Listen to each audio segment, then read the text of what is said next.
तुझा आईस, तुझा बापूस, तुझे भाऊस एवढे आतल्या गाठीची लोक आहे ना, जावयाचा कसा अपमान करायचा ना जडेपाठ केलं ना त्यांनी. अरे देवा, काय झालं आता तुम्हाला? कोण काय बोलला? तो तुझा भाऊस गेंड्या, हा तो सगळ्यांनी घेऊन जाते नाचाला, पण मला नाही नेत. हा म्हणजे मला नाही नेला त्यांनी नाचाला. अरे देवा, भाऊची मी इथं उभा आहे, मी बसले, हा मला नाही नेला. आणि काय अपमान केलं तुम्हाला? मला नाचायला नेत नाही. अरे मग बाजूच्या तुम्हाला नेला, स्वतःला रिक्षावाल्याला नेला नाचाला, मला नाही नेला नाचाला. रिक्षावाल्याची तुमचीच चुकी होती. तुम्हाला 2 पाय हात ना, तुम्हाला जाता नाही नाचाला. कशाला कोण खेचून ठेवायला पाहिजे? आमच्यान कोण जावई नाचत नाही, त्याला नाचऱ्या जावई बोलतात.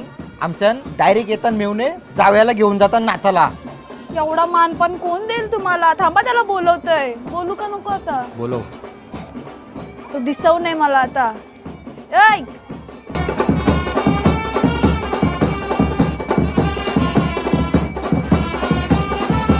काही लागतं गावठी